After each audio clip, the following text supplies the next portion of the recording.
Alright. Hey guys, so on this live, I'm gonna tell y'all how I found out that my son was type 1 diabetic. Hold on one second.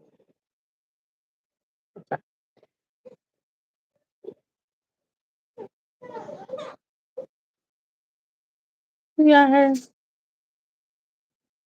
so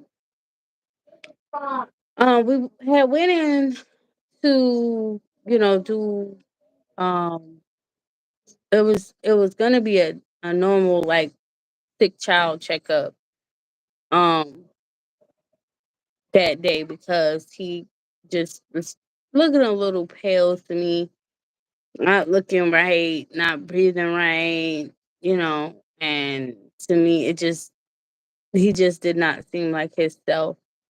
Um so I had made an appointment for the next day, but I was like, you know what, I was tired of seeing the symptoms that I was seeing, which was the heavy breathing, like I said. And basically just the overall sick look on him. Um, so long story short, we get into that day and we were gonna wait until the next day. Dad went to work, yada yada yada. And then as the morning went on, I noticed, well, not me, my daughter noticed that the breathing got a lot worse. She was like, he's breathing real hard, Mom. I think, you should go in right away. Like, I don't think you should wait. Because they were like, just wait an hour. If he still doesn't feel good, come in, but just wait an hour. He should be okay. They was like give him basically a bunch of electrolyte and see if that helps. Because they're thinking maybe it's RSV, I think, or COVID. They probably thought it was like some kind of viral infection. So I gave him the electrolyte. I gave him some electrolyte powder. It didn't have anything in it but electrolyte. And then after I gave it to him, he got worse. Hi, hi, George. So he got worse. He complained that he couldn't breathe at this point. So I was like, okay, well, that's a problem. I called his dad. His dad came and picked us up, took us immediately to his pediatrician, which is the closest thing to us. It's like 5 minutes down the road. Even that 5 minutes felt like forever. So we get in the clinic and they're like, oh, well, there's people ahead of you, um, it's going to be a little wait. So we're sitting there. He's still breathing, very labored, very hard. Um, so we get to the back finally after sitting there for what seemed like forever, probably like 20 minutes. Um, and she's like, he's kind of stumbling, to get to the room. She's like, you okay? Because he falls. And once he gets to the room, she's like, okay, I'm going to go ahead and take your vitals. As she took his vitals, he kind of stumbled, to get on the scale. He stumbled back to the room. He sat down and she looked at him funny and she was like, can you just give him the electrolytes? Because um he seems like, you know, out of it. And she was like, you want to make sure that you give him the electrolytes so he be alert. So I gave him the Gatorade. Now, I skipped that part. His dad went and bought Gatorade because she said, buy Gatorade and buy him some orange juice, buy him as much fluid as you can. So I gave him the Gatorade. Good thing I did not give him the orange juice. I gave him the Gatorade and he still was getting worse. So the doctor said, okay, well, let's give him the second bottle of Gatorade and see if that helps. So at this point, they're like, you know what? Has he been, hungry a lot? Has he been drinking a lot? And I said yes to both of those. And he was like, I'm not really worried about it. I think he just has something that's viral. I'm going to go in the next room and get a COVID test and RSV. I'll be back. But meanwhile, he said, go ahead and get him to finish the Gatorade. So I get him to finish the Gatorade, and she checks his sugar because he was like, "Go ahead and check his sugar while I go in the next room." So she checks his sugar, and that's the picture that y'all see. Um, and it was devastating at that point because I was like, "What in the world?" Like this whole time, he has been sick, and you don't really know until you know. Because my doctor was stunned. He's like, "What?" She's like, "Yeah, it's 469, doc." And he's like, "But he was so healthy." Like my son was running, playing, doing all the things. So you would never think that it would be diabetes. Um, and so he was like, he was so healthy. So after that, he's like, well, we need to get him to the emergency room. Would you like to go to the emergency room, um, yourself, or would you like to go via ambulance? I said via ambulance would be the best bet because he needs to go straight to the back. Because at this point he's like he's not talking. He's just breathing real heavy. And the ambulance get there pretty fast and they check his blood sugar and they're like, okay, it's 488. What? What happened?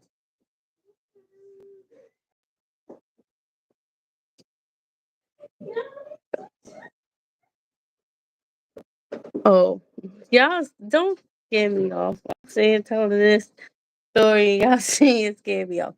Anyways, so we get in the ambulance. The ambulance is like, yes, at this point it is 5:50. Um, and it was like no more than like 15 minutes. And then once we get to the hospital, it was 693. And I'll never forget these numbers because these numbers was just shocking to me. And they were scary. And as it got higher, he just got, more and more out of it. Like it seemed like he wanted to go to sleep, but he didn't want to fall asleep. And it was just really scary. Um, but as I got to the hospital, they hooked him up to the saline because they still didn't want to um physically diagnose him, yet. Um,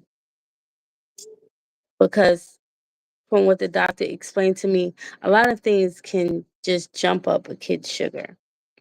It doesn't have to be type 1. They have to do blood tests and stuff to, come up with that diagnosis. It's not just the blood sugars that they go by.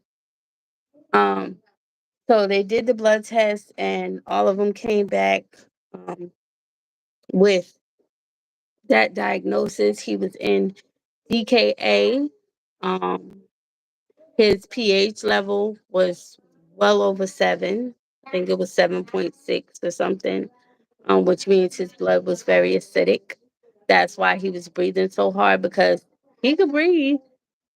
They checked his oxygen both on um, the pulse reader at the doctor's office and, on the ambulance and at the hospital.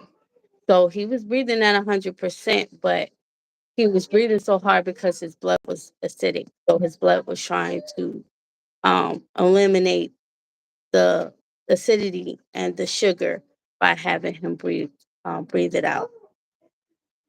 So that's how we got the diagnosis. The doctor came in there and the doctor was like, yes, based on all his blood tests, that he is type 1 diabetic.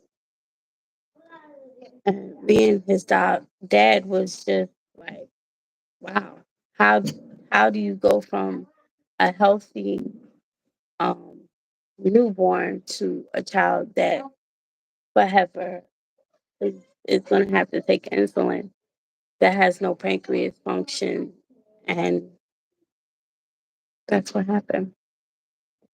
Um, so we're still dealing with it. We're still trying to make the life adjustment. Um, try to explain the life adjustment because he is so young. My son is, only like 5, going on 6 in June. So it's a lot to tell him. Just a couple months ago, he could eat whatever he wanted, didn't have to worry about it. So now, after each meal, he has to take a shot. After each meal, he has to get his blood sugar took. In the middle of the night, he has to get his blood sugar took. Um, and he can't just, you know, eat willy nilly and not take medicine for it.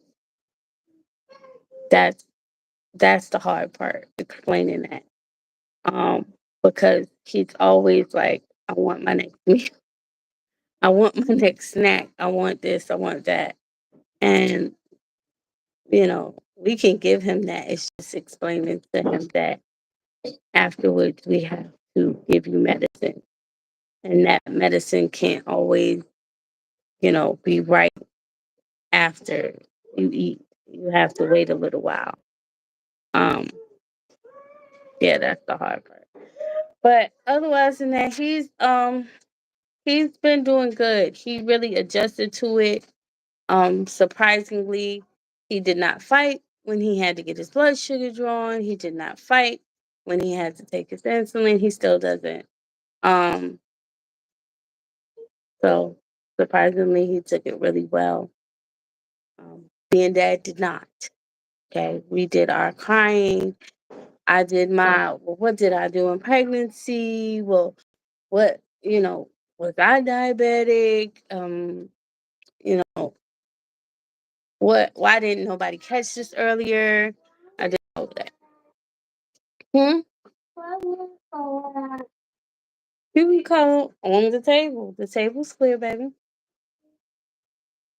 Yeah, I did all of that. I did, what is it could I have done differently? Nothing. That's what I was told by my endocrinologist. I was told by the ER doctor. I was told by the ER nurses. I was told by the ICU nurses. I was told by the diabetic nurses. There was nothing I could do differently. There was nothing I could change or do to prevent it. It's just something that happened, and that's hard to live with. That's the hard thing to live with, because as parents, you want to do everything to fix your child. If your child gets hurt, you want to fix it. If your child, gets sick, you want to heal them. And for a parent to hear that this illness you cannot heal, there's nothing to fix this. It's just something that you have to live with. It's hard. And nobody tells you how hard it is. And nobody tells you that it's a possibility. It can happen to any child, because he was a completely healthy child. He was born with this, and I didn't know. But according to the doctors, they couldn't tell either. But yeah, that's how we found that out, and that's basically what happened. Now, if you don't know how type 1 and type 2 differs from each other. By the way, I'm not a medical professional, but this is my understanding. Type 1 is where basically your um, cells, that your antibody cells, which is your white blood cells, attack your insulin cells. They attack what makes insulin, which is what comes out of your pancreas. So they basically attack your pancreas. And after attacking it for so long, it basically goes kaput. That's like, with liver disease and everything else. Um, Basically your body attacking itself. It just, instead of the whole body, it just attacks one organ, or what the organ produces, I should say. So yeah, that's basically, and type 2 diabetes. I'm pretty sure everybody knows what type 2 is, but I'm going to explain it for the ones that are confused. Type 2 is where you made bad health choices. Basically, you ate the wrong food, you had high cholesterol, high blood pressure, obesity, things that of that nature. Um, but with type 1, most of the time it's the opposite. You were completely healthy. You didn't have any type of, diabetes, high blood pressure, or anything underlining to cause it. It's just, it just happened. That's